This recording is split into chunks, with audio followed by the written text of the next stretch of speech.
Pour cette recette, il vous faudra une escalope de poulet que vous allez déposer sur une feuille de papier cuisson que vous aurez légèrement graissée.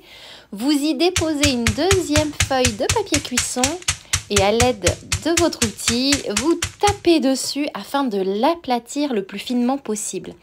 Bien évidemment, si vous n'avez pas l'outil adéquat, eh bien, je vous invite à prendre tout simplement une casserole et à taper avec parce que c'est aussi pratique.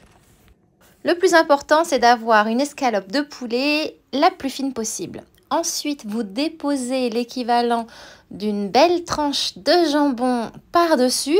Surtout, vous laissez les contours libres. Puis ensuite, vous déposez 2 fromages en tranches que vous allez plier l'un sur l'autre. Et vous le déposez en bas sur la partie inférieure. Puis, il ne vous reste plus qu'à replier l'escalope sur elle-même et de sceller les bords. Et pour paner cette escalope, nous allons préparer un mélange de 50 g de farine et 70 ml d'eau. Puis, vous fouettez à l'aide d'un fouet manuel afin d'éviter les grumeaux le plus possible. Ce mélange va remplacer idéalement l'œuf. Ça va vous faire un mélange qui restera beaucoup moins lourd sur l'estomac. Et surtout, ça va bien adhérer à votre escalope. Ensuite, vous préparez la chapelure. Ici, c'est tout simplement de la chapelure panko. Elle apporte une belle dorure, mais surtout un vrai croustillant. Et parce que nous sommes gourmands, je vais ajouter du fromage Gouda. Alors, pour les dosages, c'est comme vous souhaitez. Je fais à l'œil. Pour à peu près 100 g de chapelure panko, j'aurais utilisé à peu près 40 g de fromage Gouda. Il ne reste plus qu'à paner votre escalope de poulet. Donc d'abord, on la pose dans le mélange farine et eau. Puis, déposez-la ensuite dans le mélange de la chapelure panko et du fromage Gouda. Et surtout, n'oubliez pas de bien enrober votre escalope sur les rebords. Je tenais aussi à vous préciser que vous pouvez choisir le fromage de votre choix.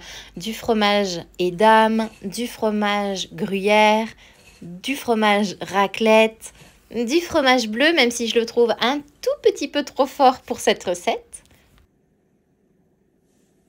Ensuite, dans une poêle, vous faites fondre 10 g de beurre environ et vous attendez de l'entendre rissoler. Et quand vous entendez ce son, c'est le moment de déposer votre escalope et de la cuire environ 6 minutes de chaque côté et surtout à couvert. Vous allez cuire à feu moyen pour éviter de brûler votre cordon bleu et le fait de cuire à couvert, ça permet de créer une petite vapeur qui va bien cuire l'intérieur. À côté de ça, je propose une petite purée toute simple, une salade verte et c'est juste du bonheur. Si vous essayez cette recette de cordon bleu rapide et facile, vous ne serez pas déçus, mais surtout, vous ne voudrez plus jamais acheter celle vendue en magasin. Sachez aussi que pour ceux qui ont des problèmes de poignets, des douleurs intenses, eh bien vous pouvez mixer votre escalope de poulet et l'étaler entre 2 feuilles également, afin de lui donner la forme du cordon bleu et faire la recette sans aucune complication et sans aucune douleur.